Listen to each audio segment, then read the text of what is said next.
Quiero compartir el día de hoy un tema que considero muy importante y muy puntual con todo lo que está sucediendo.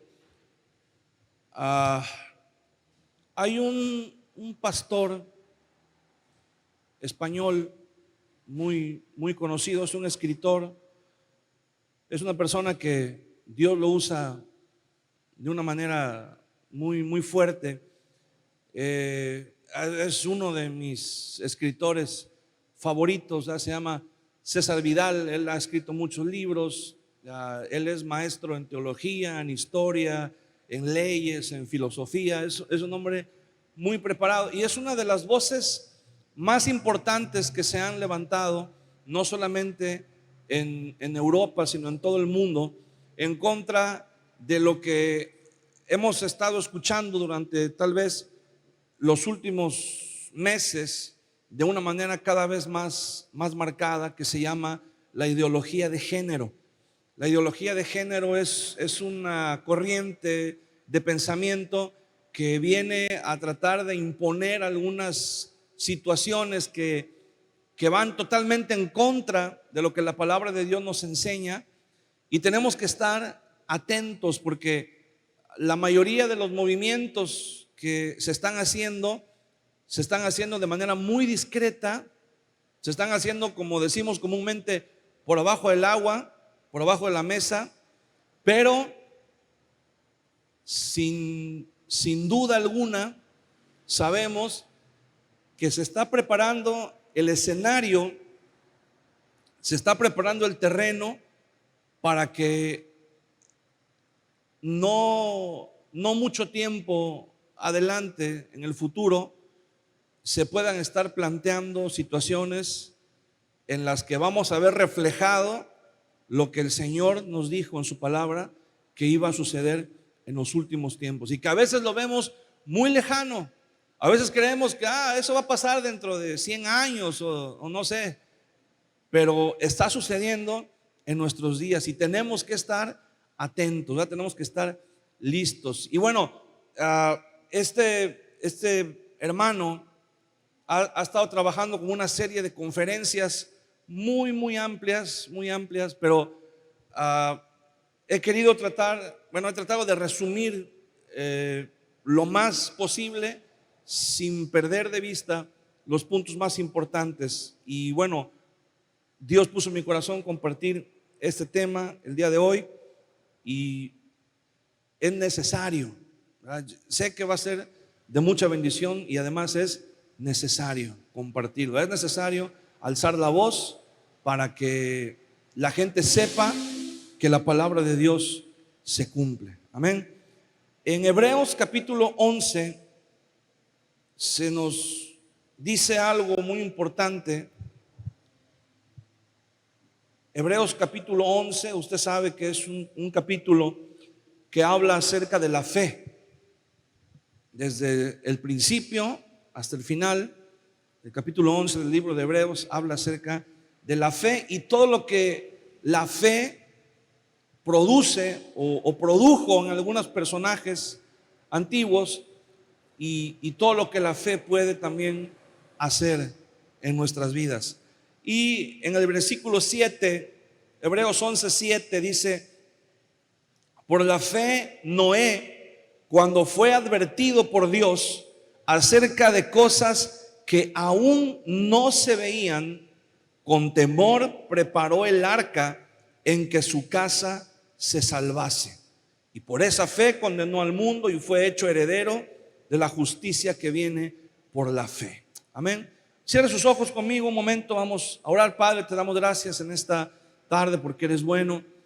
Dios, nos ponemos en tus manos en esta hora y te pedimos, Señor, que tú nos lleves a través de tu palabra a conocer las verdades, Señor, que tú nos has enseñado y nos has manifestado desde hace mucho tiempo, pero que tal vez no prestamos la suficiente atención, Señor, y es necesario que lo hagamos. Abre nuestros ojos, Señor, nuestros oídos espirituales, y que podamos estar atentos y que podamos estar preparados, Señor, para enfrentar todos los retos y todas las situaciones que puedan presentarse siendo adversas a tu voluntad, a tu palabra, Señor, y que podamos tener la firmeza y los argumentos para contrarrestarlos. Señor, te damos muchas gracias en el nombre de Jesús. Amén y amén. Este tema le pusimos como título La familia bajo ataque, porque la familia está bajo ataque, está siendo atacada. Y la familia, en repetidas ocasiones, la palabra de Dios nos hace ver la importancia que tiene la familia. La familia es sumamente importante para la humanidad, para los propósitos de Dios. El ser humano fue creado para vivir en familia. La familia es la primera institución que Dios crea en la tierra. Dios no creó al ser humano y creó primero la iglesia. Dios no creó al ser humano y creó primero el reino, puestos de gobierno o una religión, una liturgia religiosa. No, Dios creó al ser humano primero como una familia, como un matrimonio del cual descenderían, ¿verdad? Se desprenderían todas las demás personas, todos los demás seres humanos que venimos, ¿verdad? De una sola sangre, como dice el apóstol Pablo en su famoso discurso en Atenas, que de un solo linaje ha hecho toda la descendencia de los hombres. Y nosotros creemos que Dios tiene propósitos. ¿Por qué Dios? Siempre lo hemos dicho, ¿por qué si el propósito de Dios era llenar la tierra, por qué no llenó Dios la tierra de gente? ¿Por qué puso solamente a una pareja y le encargó la tarea de llenar toda la tierra? Bueno, en primer lugar, Dios no tenía ninguna prisa, ¿verdad?, que la tierra se llenara de gente. Y en segundo lugar, Dios tenía un propósito más importante todavía que llenar la tierra de gente, y era que al llenarse de gente, esas personas procedieran de un seno familiar en el cual hubieran sido formados con valores, con principios y sobre todo con temor de Dios, habiendo aprendido a conocer al Señor en el seno familiar.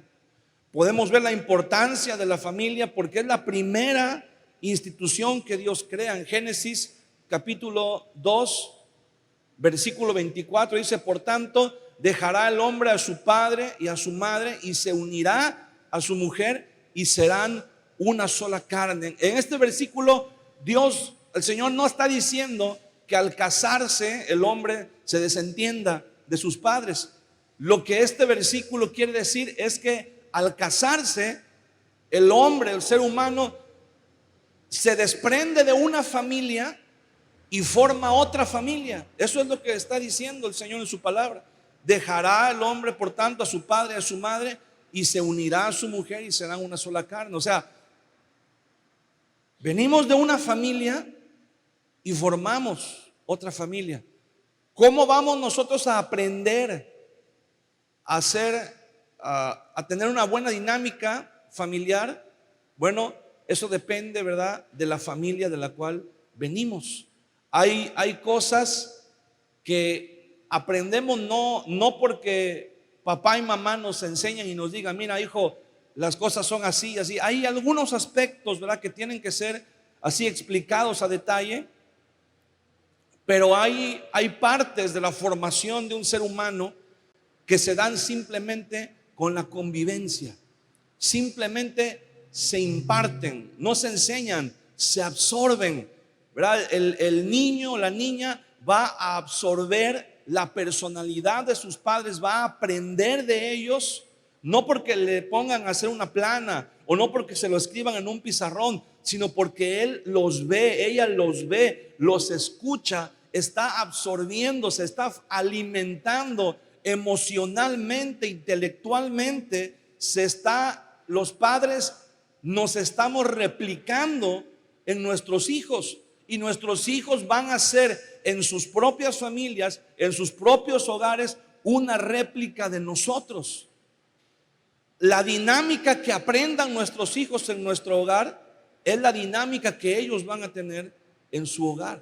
Por eso es tan importante que tengamos una dinámica saludable, ¿verdad? No existen familias perfectas, pero puede haber familias con una dinámica sana, ¿verdad? En donde los hijos aprendan, y bueno, podríamos hablar horas acerca de esto, ¿verdad? Todo lo que los hijos aprenden solamente viendo y escuchando a sus padres. En sus actitudes los van a copiar siempre, ¿verdad? ¿Has visto a los niños que de repente un día se paran y en parte podemos decir que están jugando, pero no solo están jugando, también están demostrando lo que tienen dentro, ¿verdad? Cuando los hijos un día se paran y se ponen los zapatos del papá que le quedan enormemente grandes, o se ponen una camisa o se ponen el sombrero y dicen: me voy como mi papá a trabajar en la oficina, agarran el portafolio del papá, ¿verdad? O por ejemplo, la mamá, las niñas, ¿verdad? De repente, si la mamá es, no sé, se dedica, es maestra o es médico o es algo, y de repente las niñas se ponen las zapatillas de la mamá y se medio pintan y dicen: ya me voy a trabajar como mi mamá, voy a estar, agarran el teléfono y fingen como que están en una llamada de negocios o con algún paciente o algo. ¿Por qué? Porque están replicando, están manifestando lo que ellos están recibiendo, la formación que están recibiendo. Y eso es interesante porque nos debe de llamar la atención entonces la dinámica familiar que estamos teniendo, porque hay quienes nos están observando y van a ser una réplica de lo que nosotros somos. No solamente la familia es la primera institución que Dios crea, sino que es la más protegida por Dios. La gran mayoría de los mandamientos que Dios da en su palabra están enfocados a proteger la familia. Honra a tu padre y a tu madre. Es un mandamiento, dice la Biblia, el primer mandamiento con promesa para que te vaya bien y seas de larga vida sobre la tierra que Jehová tu Dios te da. Ese es un mandamiento que encontramos en la palabra de Dios. Éxodo capítulo 20 versículo 12: honra a tu padre y a tu madre. No cometerás adulterio, en el versículo 14, ¿verdad? ¿Qué está haciendo ahí? Protegiendo el matrimonio, protegiendo a la pareja. El versículo 17: no codiciarás la mujer de tu prójimo, ni su casa, ni su asno, ni su vestido, ni nada de lo que tu prójimo tenga, ¿verdad? ¿Por qué está haciendo ahí? Está protegiendo a la familia, te está diciendo: tú tienes lo tuyo, lo que Dios te ha dado. Eso es lo que debes de cuidar, eso es lo que debes de trabajar, sin importar lo que tenga o lo que haga el vecino. No compares, ¿verdad? ¿Qué es lo que muchas veces sucede en las familias? Comparamos y decimos: ay, mira, la vecina, ¿verdad? Como el marido es bien atento con ella y le ayuda y le abre la puerta del carro y le lleva flores y todo. Y yo quisiera que mi gordo, ¿verdad?, fuera también así, quisiera que... Pero hay una dinámica familiar que tenemos que cambiar. Tenemos que darle la vuelta muchas veces a la dinámica que estamos llevando dentro de nuestro hogar, dentro de nuestra familia. Si queremos que las cosas sean diferentes, ya lo hemos hablado también en otros temas, ¿verdad? Queremos cambiar lo que estamos cosechando, pero no estamos dispuestos muchas veces a cambiar lo que estamos sembrando. Y eso no funciona así. Si queremos cosechar amor, tenemos que sembrar amor. Si queremos cosechar respeto, tenemos que sembrar respeto. Si queremos cosechar, ¿verdad?, una buena conducta, una buena actitud, eso es lo que tenemos que sembrar. No podemos esperar a que las cosas cambien para cambiar nosotros. Nosotros somos quienes hacemos que las cosas cambien con la ayuda de Dios. Entonces el Señor nos ha dejado en su palabra su voluntad manifiesta. Tenemos que poner atención a lo que Dios nos está diciendo. ¿Por qué? Porque a través de proteger a la familia se nos está asegurando no solo el futuro de la humanidad, pero un futuro sano en el que podremos gozar de paz, estabilidad y seguridad. No tal vez en una forma total, pero al menos en gran parte de nuestra vida podremos disfrutar de todas estas bendiciones si la familia tiene una dinámica sana. Muchos filósofos y pensadores a lo largo de la historia han hecho énfasis también en la importancia de la familia. Sófocles, un filósofo griego de la antigüedad, dijo: el que aprende a ser bueno en el seno familiar será un buen ciudadano también. Napoleón Bonaparte, el gran emperador francés, dijo: deja que Francia tenga buenas madres y entonces tendrá buenos hijos.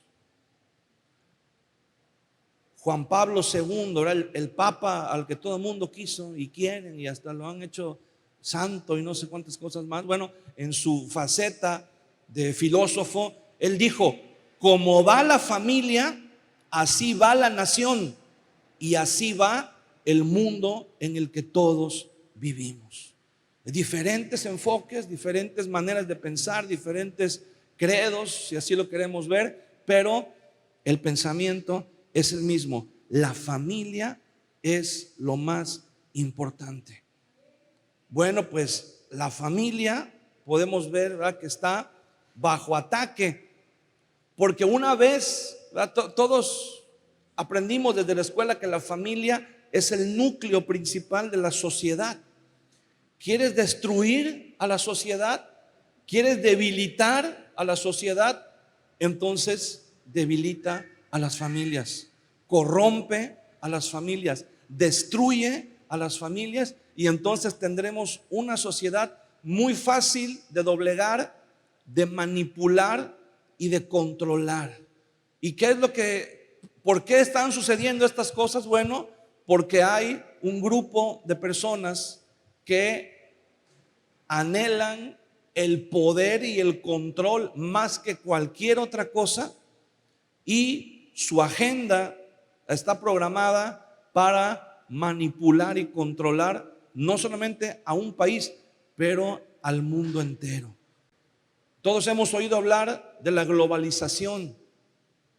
Bueno, la globalización es un fenómeno que comenzó a darse desde hace muchos siglos atrás, cuando los comerciantes empezaron a ir de un país a otro, de una ciudad a otra, para intercambiar sus mercancías, ¿verdad? Cuando, por ejemplo, los fenicios comenzaron a navegar en el mar Mediterráneo, y después las demás culturas que surgieron ahí comenzaron a intercambiar no solamente sus mercancías, pero en ese intercambio de mercancías venía implícito también un intercambio cultural. Venía también implícito un intercambio en la manera de vivir, de pensar. Y eso ayudó en mucha medida a que la humanidad fuera progresando y fuera avanzando de manera positiva.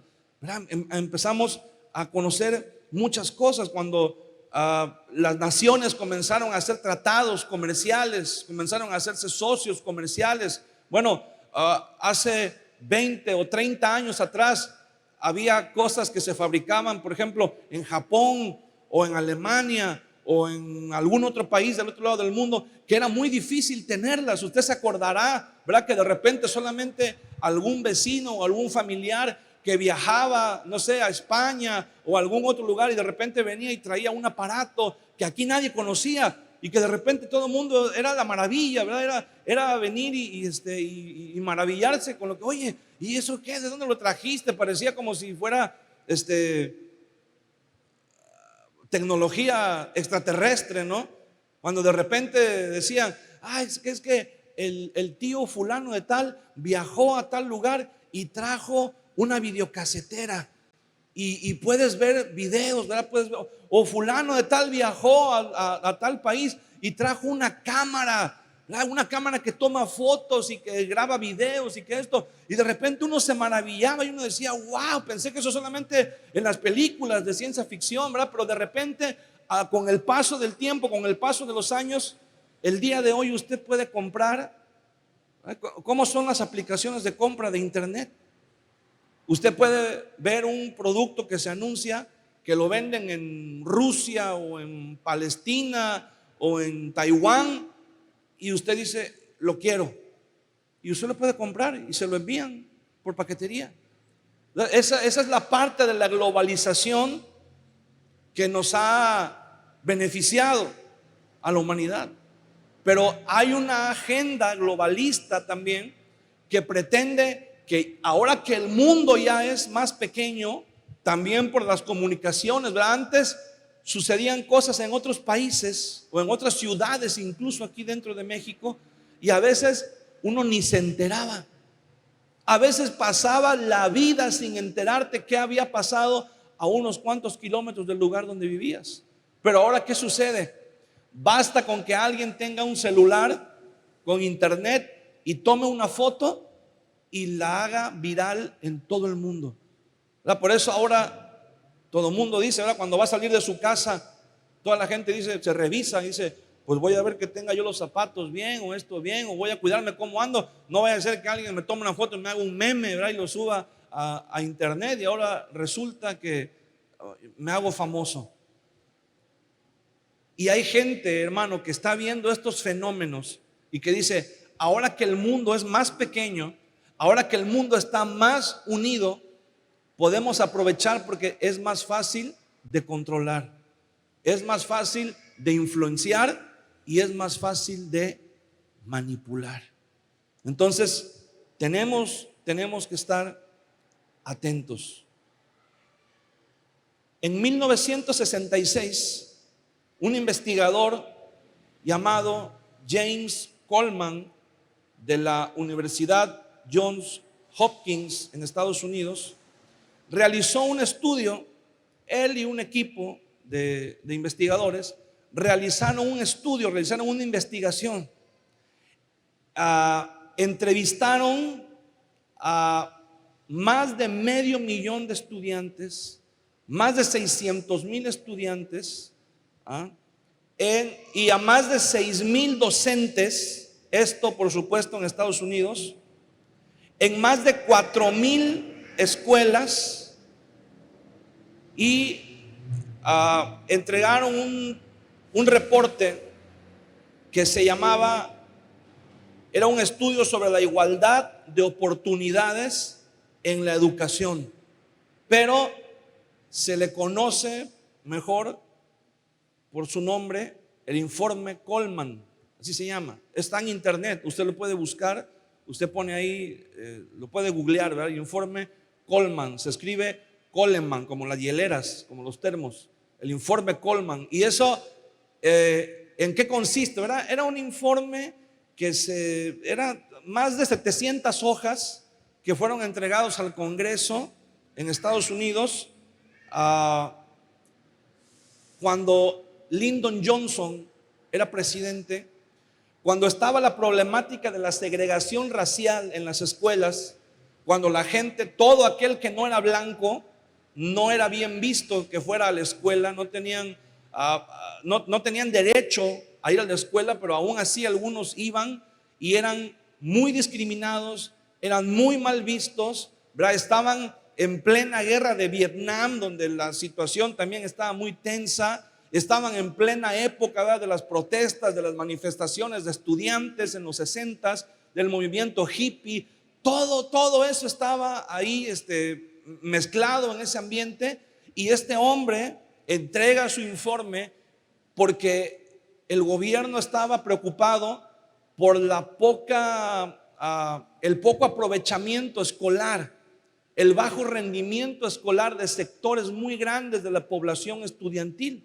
Y entonces, obviamente, el gobierno lo primero que propuso fue aumentar el presupuesto que el gobierno destinaba para la educación, invertir mejor, ¿verdad?, en tener mejores escuelas más grandes, escuelas mejor equipadas, en tener, ¿verdad?, maestros mejor preparados. Y trajeron esta propuesta de aumentar el presupuesto. Y este hombre, James Coleman, viene y dice, entrega su informe, y en resumen, ¿verdad?, porque sería gastar mucho tiempo en los detalles, pero en resumen, el informe Coleman dice que el factor más influyente en el aprovechamiento de un estudiante no es la calidad de la escuela en la que está, no es tanto la preparación de los maestros que le dan clases. El factor de más influencia en un estudiante para su rendimiento y para su aprovechamiento escolar, el informe Coleman decía, después de toda esa investigación, que es el entorno familiar de donde viene el estudiante. Esa fue la conclusión a la que llegó. Si el estudiante viene de una familia donde hay una dinámica sana, si el estudiante viene de un hogar en donde los padres le apoyan, los padres se interesan. Este informe decía, ¿verdad?, que las familias donde el padre antes de dormir se sienta o se recuesta un momento con los hijos y les lee un texto, un cuento, no sé, lo que sea, ese niño va a desarrollar un grado mayor de inteligencia, va a aprender a hacer preguntas, va a aprender a dar respuestas, va a tomar seguridad a la hora de hablar, a la hora de escuchar a la gente que le está hablando, va a aprender a poner atención, a captar las ideas principales y se va a desarrollar su coeficiente intelectual de una manera mucho más profunda que los niños o que los estudiantes que no tenían una buena comunicación o una buena dinámica con sus padres. Entonces eso fue, y esto provocó que ese informe fuera hecho a un lado.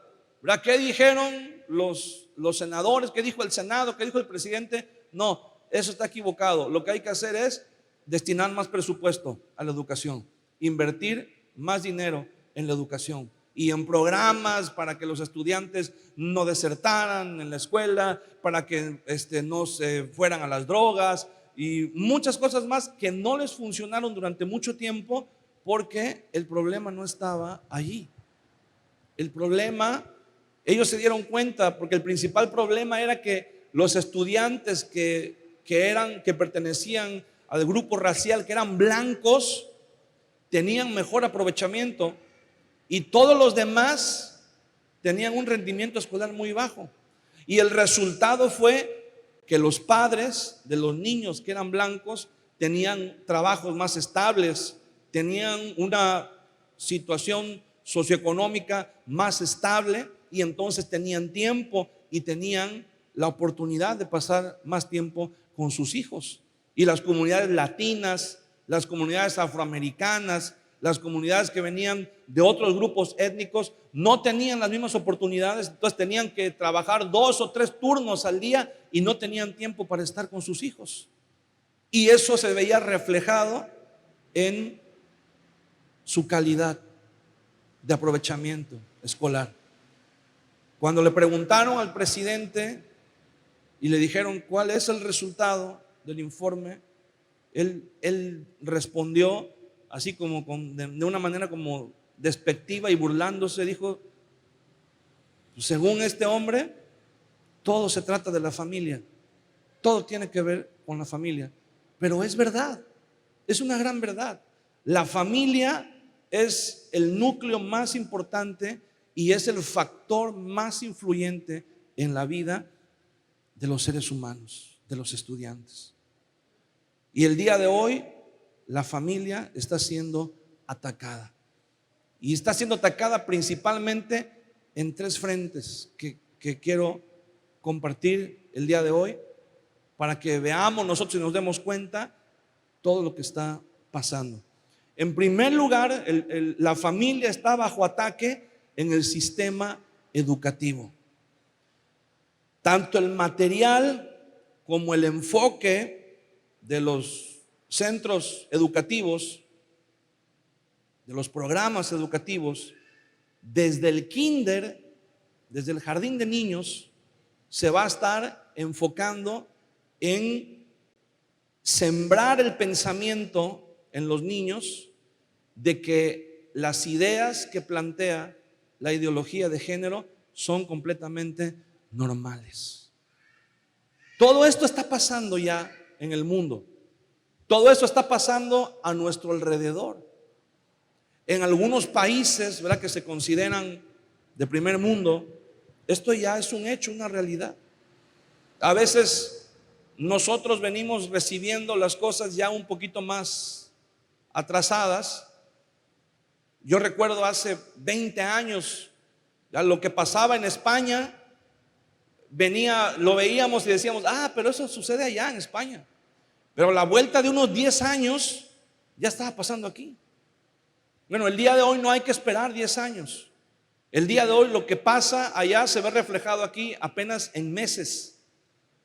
Yo recuerdo cuando en alguna ocasión un pastor vino de Barcelona y nos empezaba a platicar lo que sucedía allá. Imagínense, hace 20 años él vino y dijo: allá en España la gente se ha vuelto loca, la juventud está loca. Dice, porque tienen teléfonos móviles, celulares con internet y se pueden comunicar a cualquier hora del día con cualquier otra persona, y tienen ahí sus lo que en aquel tiempo eran las redes sociales. Pero que aquí tú escuchabas eso de que la gente tenía internet en el celular y tú decías, ¿y eso qué? El internet es para las computadoras, no para los celulares. Y uno pensaba y decía, eso es una locura, eso aquí nunca va a pasar. Y él nos decía, ya mira, los jóvenes se vuelven locos. Hay jóvenes que roban, hay jóvenes que entran a la delincuencia para ganar dinero y para traer un celular con internet. Hay jovencitas que se prostituyen para poder tener un celular con internet, para poder, y a través de todo eso la juventud se está corrompiendo. Y nosotros decíamos eso y decíamos, no, pues eso es como si fuera otro mundo, literalmente. Y decíamos, eso nunca va a pasar aquí en México. Y mire cómo estamos el día de hoy. Mire cómo estamos afectados por toda esa tecnología, por todo eso que ha venido a cambiar a nuestra sociedad, a influir en nuestra cultura. Y hay cosas que están sucediendo ya aquí. La ideología de género está moviendo sus piezas y están poco a poco los estados. Usted puede leerlo en las noticias. Todos los estados de nuestro país, en algunos ya se aprobaron las leyes, en otros se están discutiendo, entre comillas, porque digan lo que digan, se van a establecer de esa manera, unos antes, otros después. Pero la ideología de género, aunque aparentemente el día de hoy digamos, bueno, pero sí lo están haciendo y escuchamos que lo hacen en las noticias, pero no nos está afectando nada. No nos está afectando ahorita, porque lo que están haciendo es que están poniendo un ladrillo por aquí, otro ladrillo por acá, otro de este lado, otro acá, y nosotros los vemos y decimos, ¿pero qué pueden hacer con eso? Bueno, lo que van a hacer es que cuando ya tengan un cimiento firme, bien puesto, cuando ya hayan modificado las leyes a su favor, cuando ya tengan el control en gran medida, entonces van a empezar a edificar hacia arriba, y entonces nos vamos a espantar de las cosas que van a empezar a suceder. Países como España, como Alemania, como algunos otros países de Europa, ya hay actividades en donde personas transgéneros, transexuales, van a los jardines de niños a hablar y a exponer con los niños, así como hace años. Yo me acuerdo, ¿verdad?, que cuando iba en la primaria, estaba pequeño, y de repente un día llegaba un agente de tránsito al salón y nos daba una plática acerca de cómo era la circulación de los carros, cómo teníamos que cruzar por las esquinas, de repente llegaba un bombero a decirnos qué hacer en caso de incendio, cómo tratar de controlar, si podíamos ayudar, y si no podíamos ayudar, entonces evacuar del lugar lo más rápido y de manera controlada posible, ¿verdad? Las famosas instrucciones de no corro, no grito, no empujo. Eso era lo que llegaban. Bueno, pues así como ellos llegaban antes a las escuelas, así el día de hoy están llegando personas transgénero a explicarle a los niños y a decirles que no pasa nada, que es lo más normal del mundo, y que si alguno de ellos tiene la inquietud o el deseo de hacer un cambio de eso en su vida, puede hacerlo con total libertad, porque las leyes lo van a apoyar. Y eso lo van a poner en los libros de texto, también lo están ya poniendo en los libros de textos, que hay familias compuestas por papá y mamá, pero también hay familias compuestas por papá y papá o por mamá y mamá. Van a cambiar los conceptos en donde ya no van a poder decir, los niños en la escuela ya no van a poder decir padre y madre, porque la cuestión se va a cambiar el concepto de los sexos y se va a sustituir por el concepto de géneros, en donde el día de hoy la ONU, yo cuando leí esto casi me voy para atrás. La ONU reconoce 112 géneros diferentes en la sociedad. 112 géneros. Si usted pensaba que nada más era género hombre, mujer y preferencias homosexuales, no.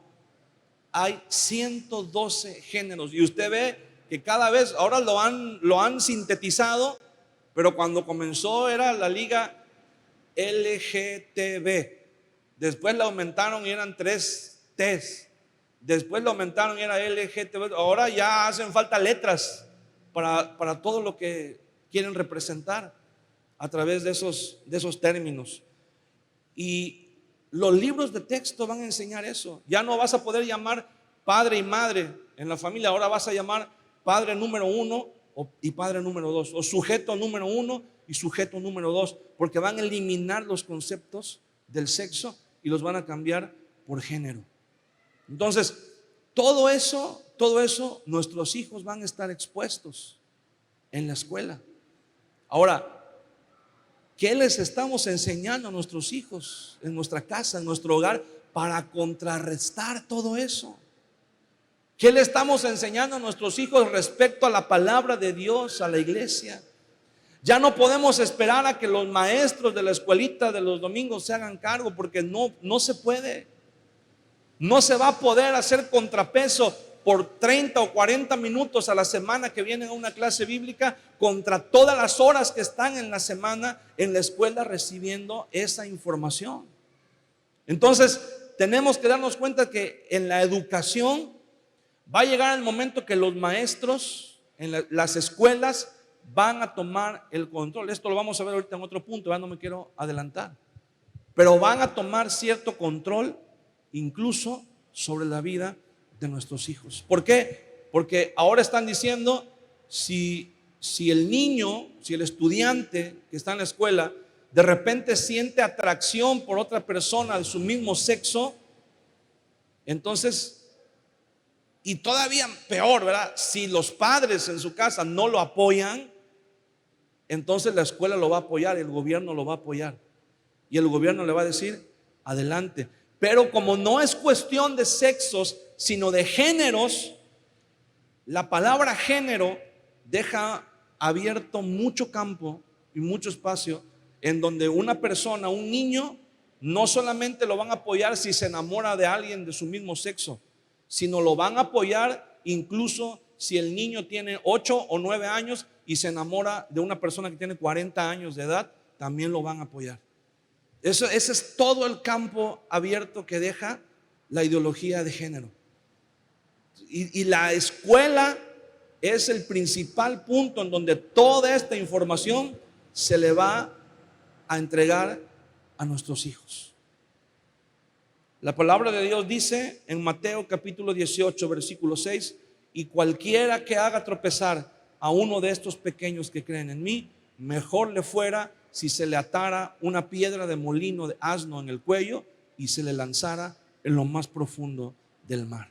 No hay una aberración más grande que corromper y destruir la vida de un pequeño, de un niño. Una vez tuve la oportunidad de platicar con una persona que defendía esta ideología y me decía, es que no pueden exigir que las familias sean, porque también en la ideología de género entra ya ahora el derecho que tienen las parejas homosexuales de adoptar niños. Y esto, bueno, también viene un poquito más adelante en el tema. Y alguien alzó la voz y dijo, es que si un niño es criado en un hogar por 2 personas del mismo sexo, entonces ese niño va a crecer muy influenciado y con una inclinación tremenda a ser también homosexual.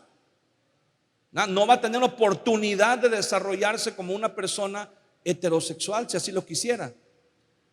Y una vez alguien me dijo, bueno, pero la mayoría de las personas o todas las personas que el día de hoy se identifican con ese género, que son homosexuales, vienen de una familia heterosexual, vienen de una familia con papá y mamá, y aún así, incluso lo manejaban como una cuestión genética, ¿verdad? Incluso así, pudo más la genética y esa persona quiso ser homosexual. Entonces, no funciona la familia heterosexual, no es garantía de que funcione.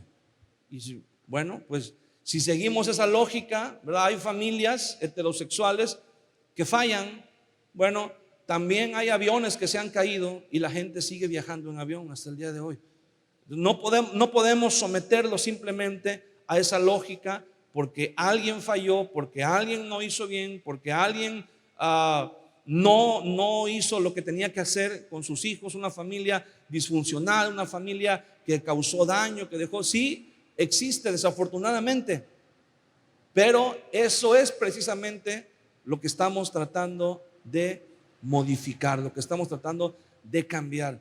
Ahora, esto de ninguna manera es un discurso, como ellos lo han llamado ahora, de odio.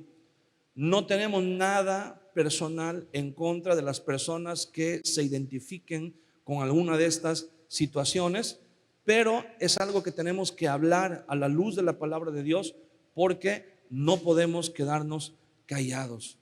La homosexualidad no es el pecado más grave, ni es el pecado que Dios más condena. Dios condena el pecado por igual. En la misma lista en donde está la homosexualidad, también está el alcoholismo, también está la envidia, también está la falta de perdón, también está el adulterio, también están muchas cosas más que igualmente la palabra de Dios condena. Pero si hablamos de esas situaciones el día de hoy, es porque es una de las situaciones más graves que estamos enfrentando como sociedad y también como iglesia cristiana. ¿Quiénes son los que promueven en gran medida los valores familiares? La iglesia cristiana. Por lo tanto, la iglesia cristiana se ha convertido en el principal enemigo de la agenda globalista y de la ideología de género. Número 2, la familia está bajo ataque en cuanto a la autoridad del padre.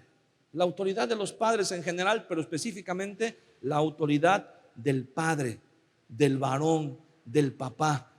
La figura paterna es de suma importancia en la formación de los hijos en el hogar. Obviamente la mamá es una figura también muy importante, ¿verdad? Y aquel que ha tenido el infortunio y la desgracia de crecer sin su madre, sabe que crece careciendo de mucho amor, crece careciendo de mucha ternura, de algo que es insustituible como el amor de una madre. Pero nada más trágico para un niño, para una niña, que crecer sin una figura paterna. Porque la figura paterna es la que imparte esa estabilidad emocional que todo ser humano necesita. Está comprobado que más del 80% de los delincuentes juveniles provienen de un hogar en donde el padre estuvo ausente. Más del 80% de los delincuentes juveniles. ¿Por qué? Porque tener presente a un padre en el hogar le da al niño seguridad, confianza. Un niño que tiene 8, 9, 10 años sabe que si se mete en algún problema, su papá le puede ayudar. Si tiene una buena dinámica, una buena relación con el papá. ¿Has oído a niños hablar de su papá? ¿Has oído niños que dicen: mi papá es el más grande, mi papá es el más fuerte, mi papá es el más guapo? Hay niños que empiezan a pelear y dicen: no, mi papá puede venir y puede golpear al tuyo. Y el otro niño dice: no, porque mi papá trae una pistola y mata al tuyo. Y el otro niño dice: no, porque mi papá entonces trae una bomba y viene y la avienta en tu casa y se mueren todos. Entonces, Porque los niños tienen, eso es algo que nos parece cómico, pero que refleja la seguridad que le da a un niño saber que cuenta con su papá. Ve a un niño que crece sin su papá y es un niño que está lleno de temor, es un niño que está lleno de inseguridades, es un niño que está lleno de vergüenza, es un niño que le da miedo alzar la voz en la escuela delante de los demás, porque le da miedo que todos lo volteen a ver, porque se siente inseguro, porque no tiene a quién imitar. Un niño que ve a su papá todos los días poniéndose el pantalón, amarrándose los zapatos, poniéndose la camisa, poniéndose la corbata, va a aprender a hacerlo. Pero un niño que no tiene una identidad con su padre, va a andar un día pareciéndose a alguien, otro día pareciéndose a otra persona, otro día tratando de copiar o de imitar la personalidad de alguien más, porque no hay seguridad en él. Un niño que no crece con su papá, que crece con un padre ausente, es un niño problemático, es un niño que como se siente inseguro, la manera de compensar esa inseguridad es llegar a la escuela y agredir a los demás compañeros. Es una sensación de infundir miedo en los demás para que los demás tengan más miedo que el que él tiene. Y más adelante se convierten en delincuentes juveniles. Más del 85% de los embarazos en niñas menores de 14 años se dan en casos en donde no hubo una imagen paterna. Cuando una niña, porque es igual de trágico para una niña que para un niño crecer sin papá, porque pensamos que los niños se identifican con papá y las niñas con mamá. Sí, hay una parte que la mamá hace, pero hay una parte que solamente el padre la puede hacer. Lo que el padre imparte en la vida emocional de sus hijos es insustituible. Las niñas que crecen sin una imagen paterna no saben lo que es el trato de un hombre hacia una mujer y entonces le hacen caso al primer patán que se les cruce por enfrente y que les hable bonito. Una niña que creció sin papá es una mujer que va a soportar golpes, que va a soportar engaños, que va a soportar humillaciones, porque no sabe cómo es el trato correcto de un hombre hacia una mujer, porque nunca lo vio en su papá hacia su mamá.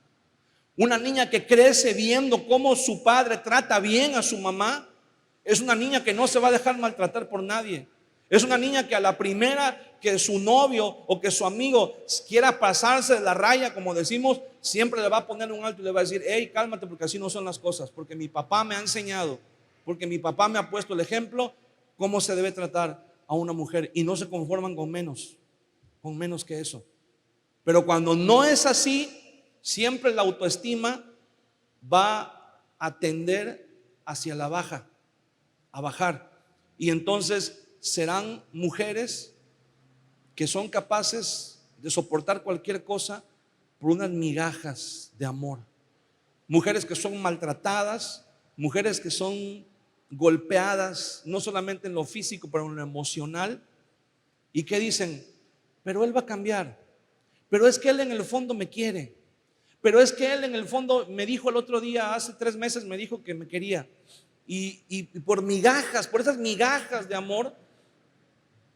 Ahora, hay hombres que son extremadamente perversos y saben perfectamente bien cómo identificar a jovencitas que tienen carencias de amor, carencias de una figura paterna, de una figura masculina en su vida, y saben perfectamente bien cómo abordarlas, cómo llegar, qué palabras decirles para irlas ganando y hacerles daño. Entonces, por eso tenemos que cuidar la dinámica que tenemos. Pues tenemos que cuidar cómo es el entorno familiar en el que nuestros hijos están creciendo. ¿Por qué? Porque la mayoría de nosotros crecimos así.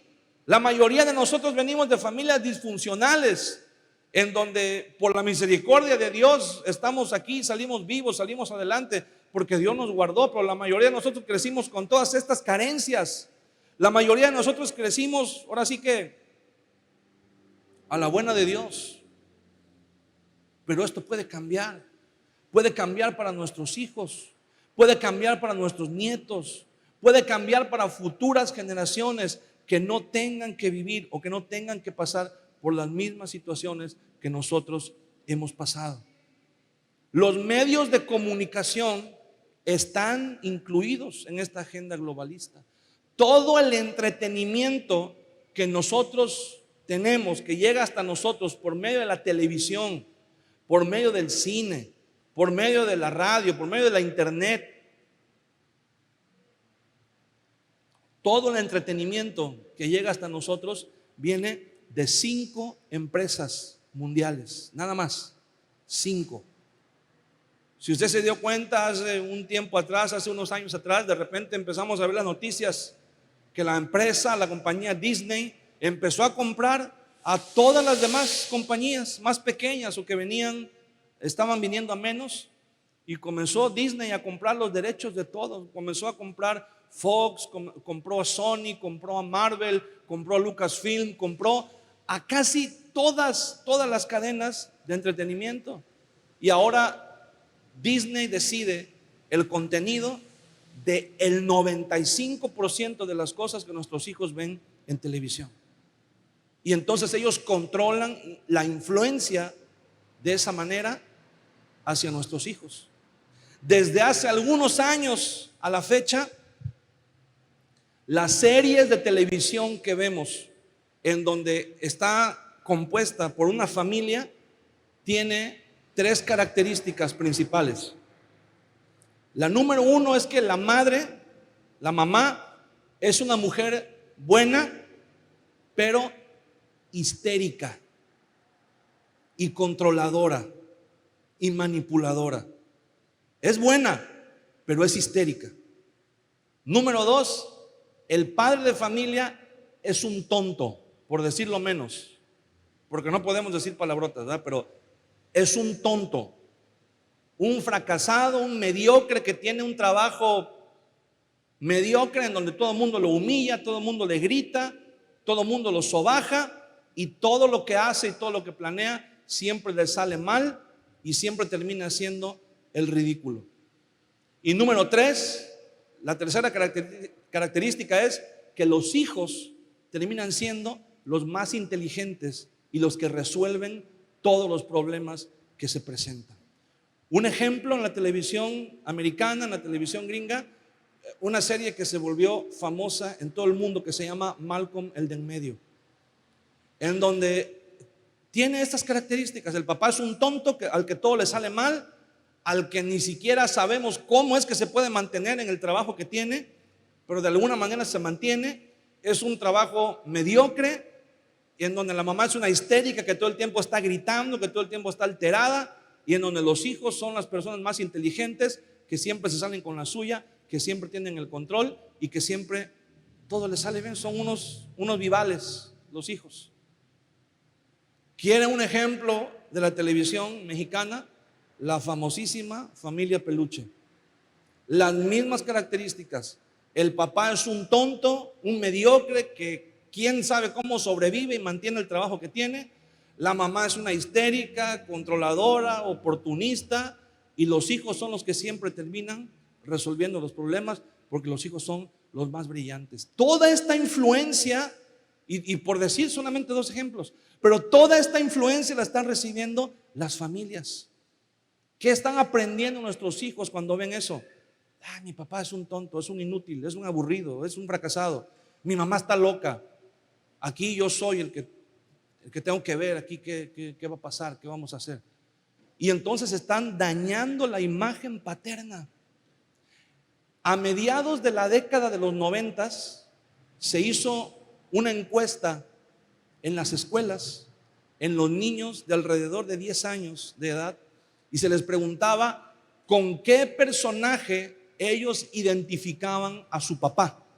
¿A quién se parece tu papá? Fue la pregunta que le hicieron a cientos de niños.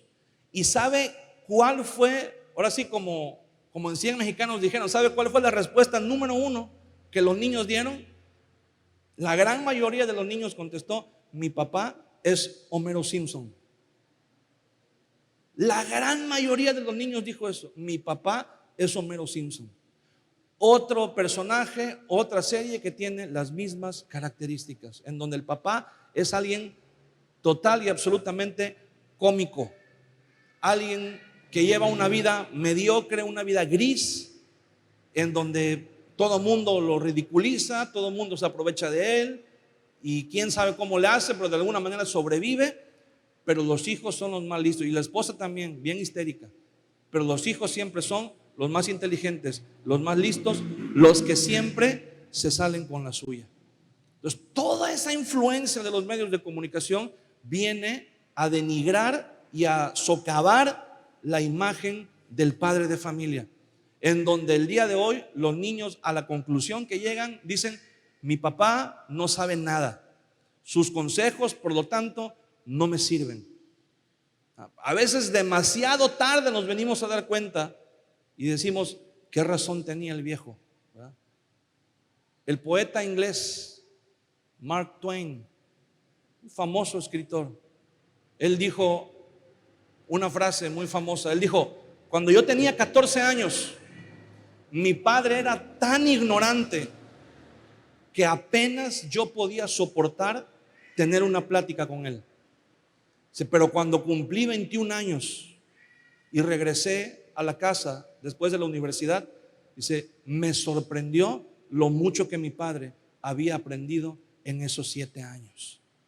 Reconocer, muchas veces después de que ya la vida nos golpea y nos va como en feria, entonces volvemos nuestros ojos al hogar y decimos: es cierto, mi padre tenía razón. Pero ¿por qué esperar a que sea demasiado tarde? Proverbios capítulo 1 versículo 8 dice: oye, hijo mío, la instrucción de tu padre y no menosprecies la dirección de tu madre. Escuche bien, esto es muy importante. Aquí nos está revelando la palabra de Dios algo que es sumamente importante para la familia. Oye, hijo mío, la instrucción de tu padre y no menosprecies la dirección de tu madre. El padre es el que da instrucción, el que instruye, el que enseña, y la madre es la que da dirección. ¿Cómo es esto? Cuando el padre le dice a su hijo: hijo, te voy a dar este dinero y te vas a ir a tal lugar y vas a comprar tal cosa y la vas a traer a la casa, ¿verdad? Dándole una responsabilidad al hijo: vas a ir a comprar esto.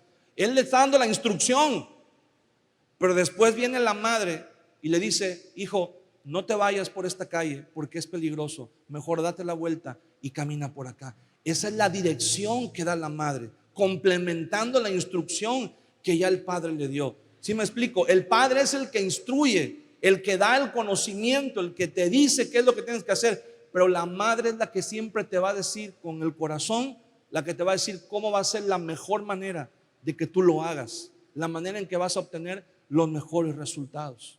Cuando Dios le habla al pueblo de Israel por medio del profeta Isaías, en los primeros versículos dice, hablando de la condición en la que el pueblo se encontraba, dice: toda cabeza está enferma y todo corazón doliente. ¿De qué está hablando ahí? Del núcleo familiar. La cabeza es el padre, el que toma las decisiones, el que dirige con sabiduría, pero la madre representa el corazón, la que provee del amor, la que provee de la fuerza para llevar a cabo la tarea que el padre ha encomendado. Entonces, el matrimonio, la familia es un trabajo en equipo. Es cada quien haciendo la parte que le corresponde para que los hijos puedan triunfar en la vida. Y triunfar no quiere decir que lleguen a ser empresarios o gente de éxito reconocidos a nivel mundial, millonarios que anden en carros de lujo. No, éxito quiere decir que sean bendecidos en lo que hagan, a lo que se dediquen, pero que tengan paz y que sean hombres y mujeres de bien. Eso es a lo que la Biblia se refiere. Y número 3, no menos grave, ¿verdad? La familia está bajo ataque en cuanto a las leyes civiles. Una de las metas a corto plazo de quienes promueven la ideología de género es modificar a su conveniencia las leyes que nos rigen, comenzando por el matrimonio llamado igualitario y la despenalización del aborto. Han venido ganando terreno al grado de que en poco tiempo Lo que parecía un reclamo justo por igualdad de derechos se convertirá en una imposición de pensamiento y en una persecución contra quienes sean considerados amigos del sistema. Tiempo atrás, cuando escuchábamos, es que se está luchando por los derechos, por los matrimonios igualitarios, y uno decía, si dos hombres se quieren casar, ¿cuál es el problema? Que se casen, total, es su vida. ¿Eso en qué me puede afectar a mí? Si dos mujeres se quieren casar, pues que lo hagan, ¿no? Que cada quien viva su vida, no nos afecta, no nada que ver conmigo. Si una mujer está embarazada y decide abortar, pues es ella, no es su cuerpo que tiene. Sí. Pero eso solamente fue la puerta de entrada. El día de hoy el problema no es que las leyes permitan que dos hombres se puedan casar. El problema de hoy es que si en la escuela un niño de 9 años, de 10 años, se enamora de su maestro de 40 años, aunque los padres se opongan, las leyes los van a proteger para que ejerzan su derecho de tener una relación igualitaria. Ya no está en juego solamente la cuestión de que sean del mismo sexo, sino que pueden ser de edades muy disparejas. La cuestión ya no es solamente que una persona pueda abortar. Si una mujer adulta está embarazada y dice no quiero tener a mi hijo y aborta, bueno, decíamos, pues muy su problema.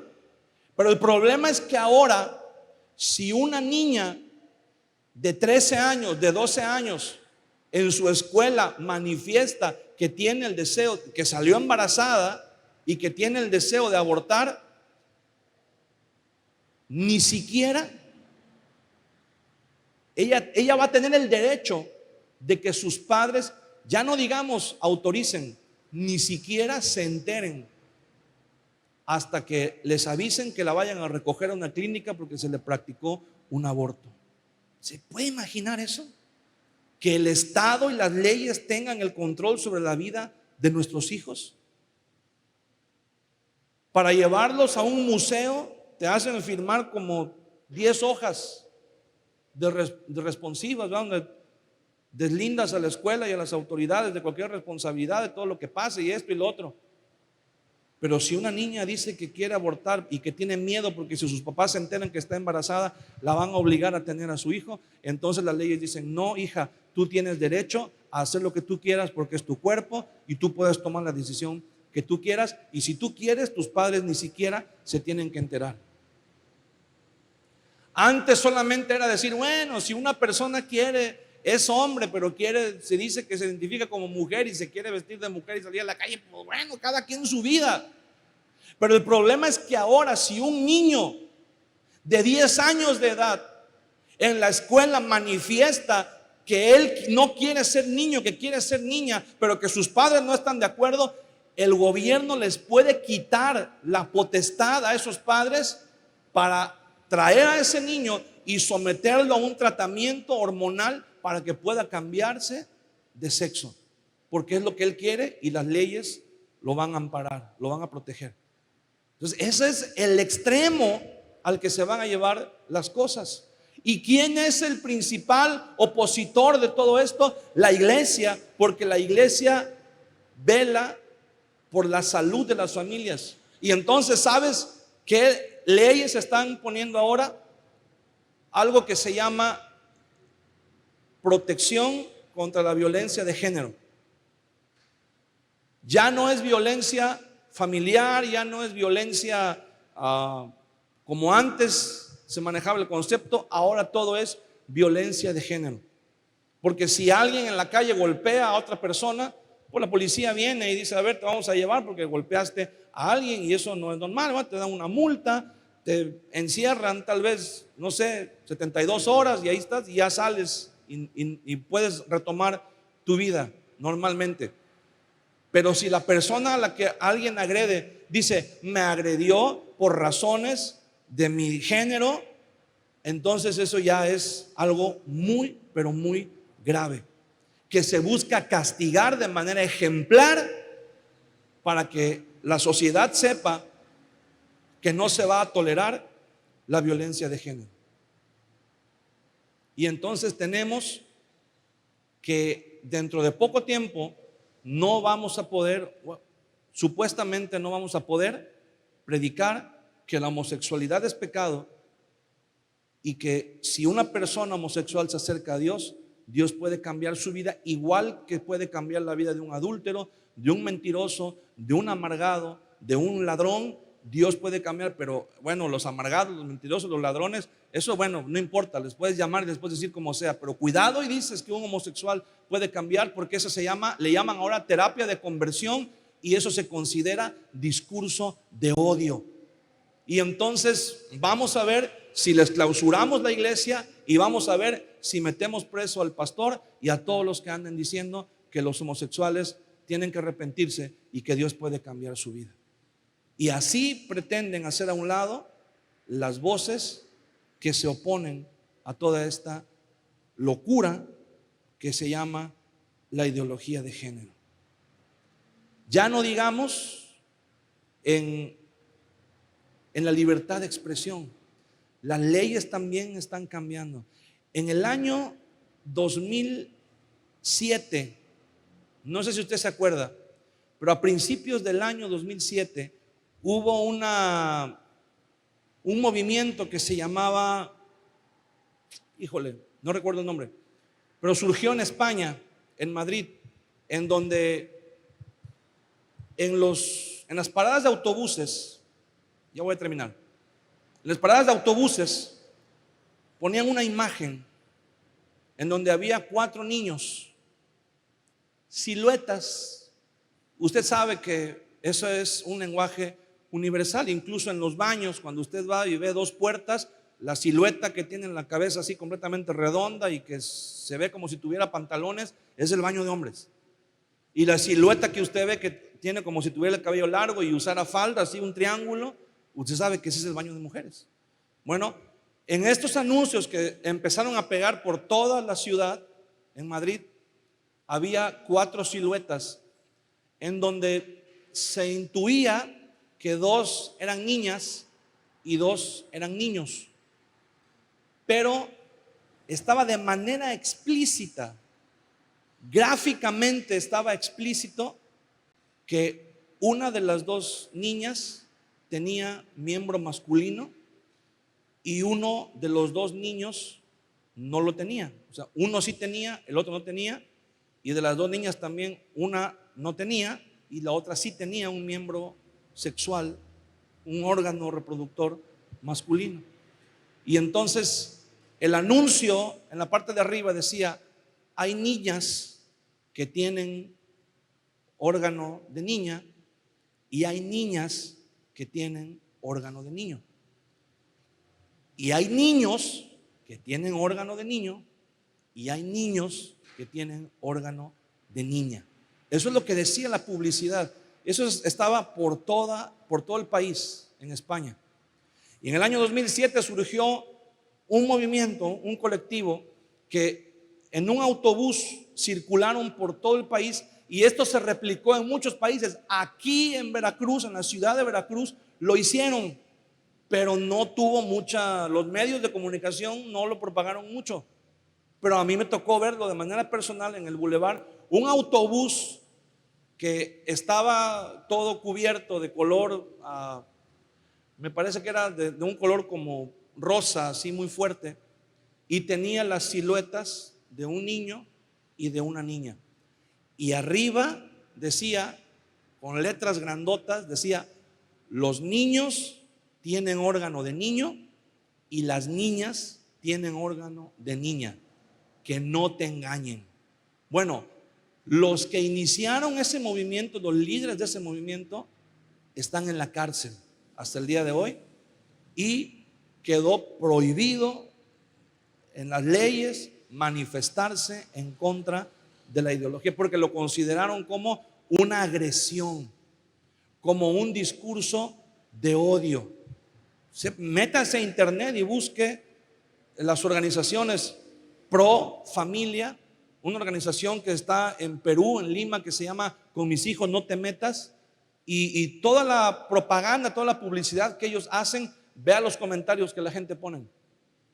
van a traumar a los niños que en su interior se identifican con el género transexual y eso, y los van a dañar, les van a bajar su autoestima, todo está considerado como discurso de odio. Y las leyes están siendo cambiadas para proteger a esta agenda, a esta ideología, y para atacar a todo aquel que levante la voz en contra de ella. Proverbios capítulo 17, versículo 15 dice: el que justifica al impío y el que condena al justo, los dos son igualmente abominación delante de Jehová. El que justifica al impío y el que condena al justo son igualmente abominación delante de Jehová. Isaías capítulo 5, versículo 20 dice: ay de los que a lo bueno llaman malo y a lo malo bueno. Ay de los que ponen lo dulce por amargo y lo amargo por dulce. Ay de aquellos que a la luz llaman tinieblas y a las tinieblas llaman luz. En Génesis, y por último también está lo que habíamos dicho de la violencia familiar, que ahora se ha cambiado por violencia de género. Una de las conquistas jurídicas más grandes de nuestra era es la igualdad de derechos ante la ley. El artículo 1 de nuestra Constitución, el primer artículo de las garantías individuales, precisamente garantiza la igualdad del hombre y la mujer ante las leyes, ¿verdad? Hombre y mujer son juzgados de la misma manera por las leyes. Eso durante mucho tiempo fue la conquista jurídica más grande, la igualdad de derechos, porque la mujer no tenía derechos, ni aquí, ni en nuestra sociedad, ni en ninguna sociedad. Y que la mujer fuera considerada como igual al hombre ante las leyes, eso fue un logro. Eso fue una conquista tremenda. Corrieron ríos de sangre, revoluciones en todo el mundo para que hubiera igualdad de derechos. Esa fue una de las premisas de la Revolución Francesa: libertad, igualdad, fraternidad. Igualdad del hombre y la mujer ante las leyes. Pero ahora no. Ahora hay un concepto universal en la impartición de justicia que dice que todo mundo es inocente hasta que se demuestre lo contrario. Bueno, todo mundo es inocente hasta que se demuestre lo contrario, a menos que seas hombre, a menos que seas varón. Todos, o al menos la gran mayoría, pudimos ver por la difusión que dieron los medios de comunicación el caso de famosos como Johnny Depp y ahora es su ex esposa, también actriz Amber Heard, como ella vino y lo demandó primero por supuesto maltrato físico, psicológico, emocional, por violencia, y a él lo juzgaron y lo condenaron casi inmediatamente, solamente porque ella lo acusó y porque ella es mujer y él es hombre. Tuvieron que pasar un par de años para que él pudiera darle la vuelta a esta situación, contrademandar y demostrar que era todo lo contrario, que la víctima había sido él y que ella había sido la causante de violencia intrafamiliar, de agresiones hacia él, de todo tipo de agresiones, físicas, psicológicas, agresión verbal, emocional, de todo lo que usted se pueda imaginar. Pero el día de hoy, y tristemente tengo que decirlo, muchas personas lo hacen, sean mujeres o sea que personas que se identifican con algún otro género, que sean de otro género pero que se identifican como mujeres. Basta con que vayan y señalen a un hombre y digan: me agredió, y sin hacer ningún tipo de investigación lo detienen y lo meten a la cárcel hasta que demuestre su inocencia, si es que acaso la puede llegar a demostrar. Y si no, ni modo, a pagar lo que tengan que pagar, ¿verdad? Multa, tiempo en la cárcel, lo que sea. ¿Por qué? Porque las leyes están siendo cambiadas y ahora ya eso es una mentira, ya no hay igualdad ante las leyes. Ahora el hombre tiene mucho menos derechos que cualquier otra persona que se identifique con otro género. Quiero que nos pongamos de pie. La Biblia dice en Génesis capítulo 1 versículo 27 que Dios creó al ser humano a imagen y semejanza suya. Hay una imagen de Dios que está en nosotros y que cada vez que nosotros nos desviamos del camino, de la voluntad buena, agradable y perfecta que Dios ha manifestado hacia nosotros, estamos destruyendo, estamos socavando, estamos trayendo a menos esa imagen suya que Dios puso en nosotros. Estamos acabando con ella. Ya hay muy poco en la humanidad. En la humanidad. No estoy hablando de la creación ni de la naturaleza como en total. La humanidad tiene muy poco que refleje la imagen de Dios en ella. Josué capítulo 24 versículo 15 dice: y si mal os pareciere servir a Jehová, escogeos hoy a quién sirváis, si a los dioses a quienes sirvieron vuestros padres cuando estuvieron al otro lado del río, o a los dioses de los amorreos en cuya tierra habitáis, pero yo y mi casa serviremos a Jehová. Josué tomó una decisión y dijo: a últimas, cada quien decide lo que considera que es mejor para su familia, para su casa. Dice: pero yo y mi casa serviremos a Jehová. Yo y mi casa serviremos al Señor.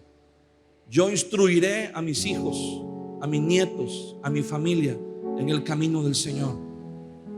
Y esto no es para nada discurso de odio. No tenemos nada en contra de las personas que se identifican con otro género que no es su género biológico, su género natural. Pero también entendemos que no hay acto de amor más grande que decirle a alguien la verdad. Aunque muchas veces la verdad incomoda, lastima, pero es necesario que lo hagamos con amor. Yo conozco personas que se identifican con otro género, personas homosexuales. Tengo amigos que así lo han decidido y no por eso tengo algo personal contra ellos. Ahí los tengo en el Facebook, son mis amigos.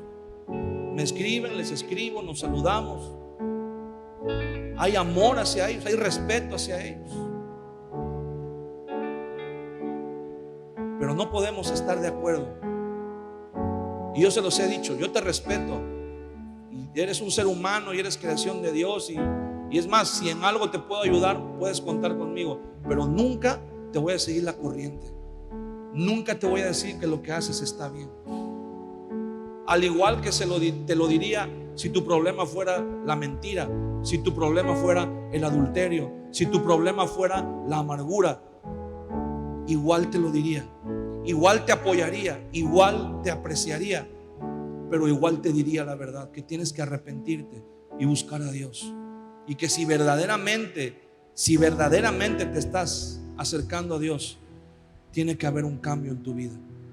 No porque alguien te prohíba, no porque alguien te condene, no, sino porque el amor de Dios manifestado en tu vida tiene que traer un cambio, tiene que provocar un cambio. ¿Cuándo? ¿En qué momento?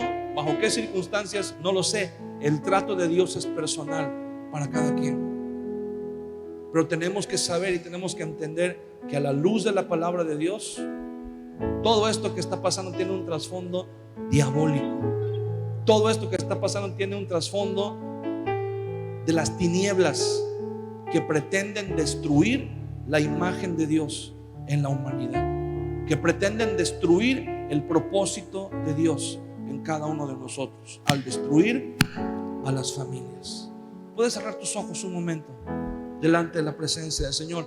No tenemos que orar para que esto no suceda, porque esto va a suceder. Está escrito en la Biblia que los tiempos se irían de mal en peor. Lo que tenemos que hacer es orar, que el Señor nos proteja, que el Señor nos cubra y que el Señor nos enseñe y nos ayude a reflejar su luz, a reflejar su amor, para que muchos que están en tinieblas, muchos que no le conocen, puedan conocerle y puedan ser alcanzados y puedan ser traídos de las tinieblas a la luz admirable del Señor Jesucristo. Levanta tus manos un momento delante del Señor. Dile: Señor, te damos gracias en esta tarde porque eres bueno. Gracias por el amor. Gracias por la misericordia que siempre has manifestado en nuestras vidas. Sabemos que los tiempos son malos, Señor, y que tenemos que redimir el tiempo. Sabemos que tenemos, Señor mi Dios, que redoblar esfuerzos, que tu palabra tiene que ser predicada y que tu verdad tiene que ser conocida de toda la gente, Señor, para que nadie tenga excusa de no haber escuchado, de no haber sabido lo que tú estableces en tu palabra como verdad. Señor, danos la capacidad de llevar tu palabra, de llevar tu luz, y cúbrenos como iglesia, Señor. Protégenos. Tu palabra dice que ni aún las puertas del Hades iban a prevalecer contra tu iglesia, Señor, y así lo creemos. Creemos que tú estás a nuestro alrededor. Creemos que tú vas delante de nosotros como poderoso gigante, Señor, que tú nos guardarás y que tú nos ayudarás a transitar aún en medio de estas tinieblas que cubren la tierra, Señor.